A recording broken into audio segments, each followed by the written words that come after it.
IELTS speaking আপনার জন্য একটা ভয়ের নাম, আপনার জন্য একটা নাইটমেয়ার। আপনি কোনোভাবে এখানে ইমপ্রুভ করতে পারছেন না, অথবা প্রিপারেশন নেবেন আপনার বড় ভাইয়ের কাছে শুনেছেন, অথবা আপনার মেন্টর বলছে এই স্পিকিংটা খুবই ভয়ঙ্কর, আমাদের দেশের স্টুডেন্ট এখানে খারাপ করে, একটা ভয় আপনার ভিতরে নেগেটিভ একটা ভাইব চলে এসেছে। কোনোভাবেই আপনি মুক্তির উপায় খুঁজে পাচ্ছেন না কিভাবে আপনি আইএলস স্পিকিংয়ে ভালো করতে পারেন। বিশেষ করে এই যে নেগেটিভ পয়েন্টগুলো আপনি শুনছেন, শুনতে শুনতে আপনার ভিতরে একটা ভয় অটোমেটিক চলে এসেছে, আপনি প্যানিকড হয়ে উঠেছেন, এবং যার কারণে দেখা যাচ্ছে আপনার পারা জিনিসটা আপনি বলতে পারছেন না। Exactly the point. অনেক সময় যেটা ঘটছে, আপনার সাথে যেটা ঘটছে যে আপনাকে একটা কোয়েশ্চেন করা হচ্ছে, আপনি সেটার আনসারটা জানেন কিন্তু আপনি বলতে পারছেন না। মানে আপনার মাথার ভিতরে আছে, বলতে পারেন আপনার পেটে আছে, আপনি প্ল্যানিংও করছেন যে এটার আনসারটা এরকম হবে, কিন্তু আপনি মুখে নিয়ে আসতে পারছেন না। দ্যাট মিনস সহজ কথায় বলতে গেলে, কথা বলতে গেলে আটকে যাই। দ্যাট মিনস ইংরেজি বলতে গেলে আমি আটকে যাচ্ছি আইএলটিএস স্পিকিংয়ে। এই প্রবলেম যদি আপনার থেকে থাকে তাহলে আজকের লেসনটি শুধুমাত্র আপনারই জন্য, আপনার লাইফ থেকে, আপনার জীবন থেকে, আপনার জীবনের মূল্যবান 10 মিনিট সময় আমি নিয়ে নিচ্ছি আজকের এই লেসনে। আপনাকে চেষ্টা করব এই যে কথা মুখের মধ্যে এসে আটকে আছে, এটা কেন বেরোচ্ছে না সেটাকে বের করার কিছু স্ট্র্যাটেজি আমি আমার লাস্ট 10 ইয়ার্স শিক্ষকতা জীবনে যে জিনিসগুলো স্টুডেন্টদের উপর অ্যাপ্লাই করেছি এবং ম্যাজিক্যাল চেঞ্জ পেয়েছি, সেই জিনিসগুলো আজকে আপনাদের সাথে শেয়ার করার চেষ্টা করব। আশা করি কিছুটা হলেও উপকৃত আপনি হবেন। Before that, welcome to my channel IELTS care. আমার চ্যানেলে আপনাদের সবাইকে স্বাগতম। আপনি যদি আমার চ্যানেল নতুন হয়ে থাকেন then please subscribe, otherwise if you are already the subscriber of my channel then you are the boss. তো চলুন চলে যাই আজকের আলোচনায়। কথা বলতে যাচ্ছি, আটকে যাচ্ছে, কথা মুখ দিয়ে বেরোচ্ছে না। দেখুন, এই যে কথা বলতে যে আটকে যাচ্ছি, এখানে দুইটা প্রবলেম থাকতে পারে। দেয়ার মে বি 2 প্রবলেমস। একটা হচ্ছে মেথোডোলজিক্যাল প্রবলেম, আর একটা হচ্ছে সাইকোলজিক্যাল প্রবলেম। দুইটা জিনিসই আজকে আপনাদের সাথে আলোচনা করব যে মেথোডোলজিক্যাল প্রবলেমটা কি। আপনি যখন কোনো জিজ্ঞেস করা হচ্ছে আপনাকে তখন, এবং দুইটার সলিউশনও আলাদা। মেথোডোলজিক্যাল প্রবলেমের সলিউশন আলাদা, সাইকোলজিক্যাল প্রবলেমের সলিউশনও আলাদা। তো দুইটার প্রবলেম এবং দুইটার সলিউশন দুইটা নিয়ে আজকে আলোচনা করব। আমার সাথে একটু মনোযোগ দিয়ে থাকতে হবে। বিশেষ করে সাইকোলজিক্যাল প্রবলেমটা নিয়ে পরে আলোচনা করব, ওইটা ইম্পর্টেন্ট বেশি। তো যেটা বলছিলাম সেটা হচ্ছে মেথোডোলজিক্যাল প্রবলেমটা আমার কি। ধরেন আপনাকে প্রশ্ন করা হলো এমন একটা কোয়েশ্চেন যেটা আপনি এর আগে কখনোই ফেস করেননি, আপনার রিয়েল লাইফে কখনোই ঘটে নাই। এখন এখানে কিছু ঝামেলা আছে, ঝামেলাটাকে আমি আপনাকে বলি। এই যে আইএলটিএস এক্সামটা, international English language testing system, এটা কিন্তু স্ট্যান্ডার্ডটা হচ্ছে ব্রিটিশ, আমেরিকান অর অস্ট্রেলিয়ান। কারণ আপনারা জানেন যে আইএলটিএস নিয়ন্ত্রণ করে কারা? নিয়ন্ত্রণ করে হচ্ছে ব্রিটিশ কাউন্সিল এবং আরেকটা হচ্ছে আইডিপি।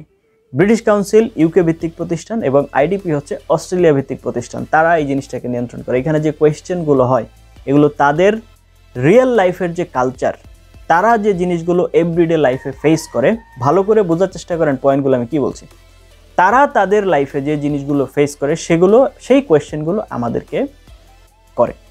এখন কথা হচ্ছে, আপনি বলুন আমাকে, ইউকের জেনারেল লাইফ স্ট্যান্ডার্ড, ইউকের ডেইলি লাইফ স্ট্যান্ডার্ড এবং আমাদের বাংলাদেশের ডেইলি লাইফ স্ট্যান্ডার্ড দুটো কি সেম? কিভাবে আমি আপনাকে একটু বলি। যেমন ধরেন আপনি ইউকেতে যদি যান, ওদের বিভিন্ন স্টেট আছে, বিভিন্ন স্টেট, নর্থ স্টেট, অমুক স্টেট, তমুক স্টেট আছে। আমেরিকাতে যান, স্টেট আছে। বাংলাদেশে কি কোনো স্টেট আছে? বলেন তো দেখি। ইন্ডিয়াতেও স্টেট আছে, রাজ্য আছে, রাইট? আমাদের বাংলাদেশে কোনো স্টেট আছে? আমাদের আছে হচ্ছে কি বিভাগ, রাইট? এখন কথা হচ্ছে, এই যে জায়গাটা, ওরা যখন একটা স্টেট রিলেটেড কোনো একটা কোয়েশ্চেন করে তখন কিন্তু আমি ভেবাচাকা খেয়ে যাচ্ছি, কারণ আমার এখানে কোনো আইডিয়াই নেই বা আমার রিয়েল লাইফে এখানকার কোনো এক্সপিরিয়েন্সই নেই। 1 নাম্বার মেথোডোলজিক্যাল সমস্যা, সেটা হচ্ছে I don't have the information. আমাকে যখন কোনো কোয়েশ্চেন দেওয়া হচ্ছে, সেই কোয়েশ্চেনের আনসারটা আমি কি দিব এটা আমি কখনো আমার রিয়েল লাইফে ফেস করে নেই। বাই দ্য ওয়ে, আমি কোথাও এটা সম্পর্কে পড়েও নাই, কোথাও এটা সম্পর্কে শুনিও নাই। I have lack of information on that particular topic. ওই টপিকে আমার ইনফরমেশন না থাকার কারণে আমি আটকে হয়ে যাচ্ছি, স্টাক। আমি ধরে নিচ্ছি আমি ইংরেজি বলতে পারছি না বলে মনে হয় আমি এটা বলতে পারছি না, কিন্তু এখানে প্রবলেম তো অন্যটা, আই ডোন্ট হ্যাভ ইনফরমেশন।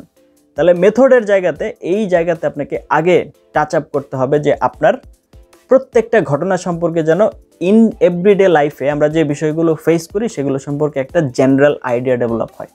এখন জেনারেল আইডিয়া কীভাবে ডেভেলপ হবে? আপনার ইংলিশ নিউজ শুনতে হবে, ইংলিশ নিউজ পেপার পড়তে হবে, ইংলিশ যে টিভি প্রোগ্রামগুলো আছে রেগুলার লাইফ রিলেটেড ওদের ডিবেট শুনতে হবে, মানে ইংলিশ যে কালচার ওই কালচারটাকে আপনার ভিতরে নিয়ে আসার চেষ্টা করতে হবে। It's a time consuming fact and a regular work. এইটা কিন্তু কোনো একদিনের কাজ না। রেগুলারলি আপনি হচ্ছে ইংলিশ নিউজ পেপার পড়েন, ওদের হচ্ছে আপনার বিভিন্ন প্রোগ্রাম ফলো করেন, ওদের হচ্ছে কি বলে ডিবেট ফলো করেন, ওদের হচ্ছে বিভিন্ন কালচারাল যে ইভেন্টসগুলো আছে এগুলো ফলো করেন, দেখবেন আস্তে আস্তে আপনি ওদের এই বিষয়গুলোতে ইনহ্যাবিটেড হয়ে যাচ্ছে। এবং যখন আপনি অ্যাকাস্টমড হয়ে যাবেন তখন দেখবেন যে আপনার এই যে মেথোডোলজিক্যাল যে সমস্যা এটা টোটালি সলভ এখান থেকে। এবার আসেন তার পরের ধাপে, সাইকোলজিক্যাল প্রবলেম। এটা খুবই জটিল সমস্যা। কেননা আপনাকে এটা বুঝতে হবে যে আপনার সাইকোলজিক্যাল প্রবলেমটা কোথা থেকে আসতেছে। সাইকোলজিক্যাল প্রবলেমটা কিন্তু বাহিরে না। So you need to understand that first. Your psychological problem inside of you, আপনার নিজের ভিতরে। আমরা ভাবছি সাইকোলজিক্যাল প্রবলেমটা মানে বাহিরের মানুষের কারণে। কেন আমি আপনাকে বলছি। আমি যদি ইংরেজি বলি সে কী ভাববে, আমি যদি ইংরেজি বলি তারা হাসাহাসি করবে, আমি যদি ইংরেজি বলি তাহলে তারা আমাকে নিয়ে মজা করবে, আমার ভুল ধরবে। এই ধরনের অনেক বিষয় আসে আপনার ভিতরে চলে এসেছে। এটার জন্য আপনি দায়ী না, এটা আমাদের পরিবেশটাই এরকম। কেন? কারণ আমরা non native speaker. Now let me give you some example.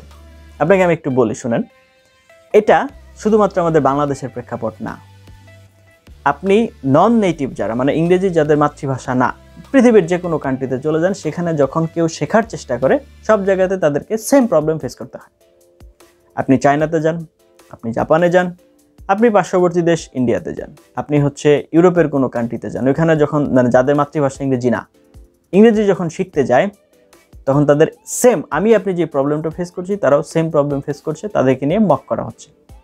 এখন কথা হচ্ছে আপনাকে দুইটা জিনিস খেয়াল রাখতে হবে। এক, আপনি যখন ইংরেজি বলছেন তখন আপনাকে নিয়ে মক করছে কে? যে নিজে ইংরেজি পারে না। যে ভালো ইংরেজি পারে সে কিন্তু আপনাকে অ্যাপ্রিসিয়েট করে। খেয়াল করে দেখবেন আপনার আশেপাশে একটু মিলান। তার মানে সে নিজে পারে না দেখে কিন্তু আপনাকে দেখে জেলাস করছে, এই জন্য সে চাচ্ছে না আপনি শেখেন। এখন ইটস আপ টু ইউ, আপনি কি তাকে জিতিয়ে দিবেন তার মকের কারণে আপনি শেখা বাদ দিয়ে, নাকি আপনি শিখে তাকে জ্বালানোর পরিমাণ আরও বাড়বেন, মানে সে যেন আরও বেশি করে জ্বালা পোড়ায় মরে যায় এই ব্যবস্থা করবেন। Now what to do, it's up to you. এটা এখন আপনার উপরে ডিপেন্ড করছে। সেকেন্ড সেটা হচ্ছে একজন মানুষ আরেকজন মানুষকে নিয়ে সর্বোচ্চ ভাবে হচ্ছে 3 সেকেন্ডস। কারণ আপনি নিজে চিন্তা করেন তো, আপনি আপনার লাইফে আরেকজন মানুষ নিয়ে কতক্ষণ ভাবেন? আপনি আপনার কাজে ব্যস্ত, আমি আমার কাজে ব্যস্ত, আরেকজন তার কাজে ব্যস্ত।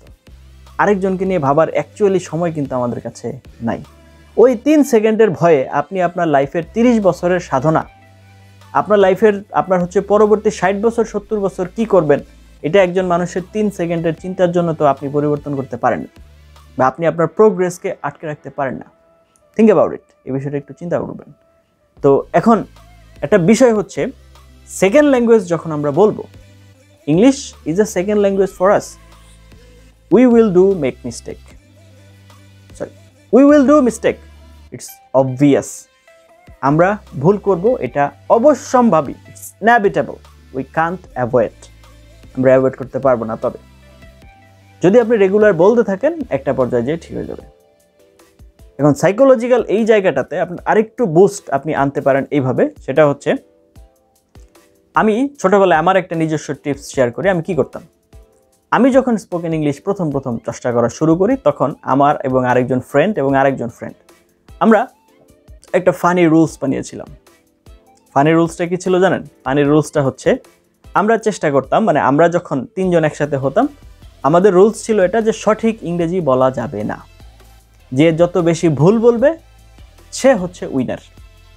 আমরা চেষ্টা করতাম মানে ডেলিভারেটলি, ইন্টেনশনালি ভুল বলার জন্য, মানে সঠিক বলা বাদ, সঠিক বলার চেষ্টাই করতাম আমরা। আমাদের কাজই হচ্ছে ইংরেজি ভুল বলা, ইংরেজি নিয়ে মজা করা, ইংরেজি নিয়ে মক করা।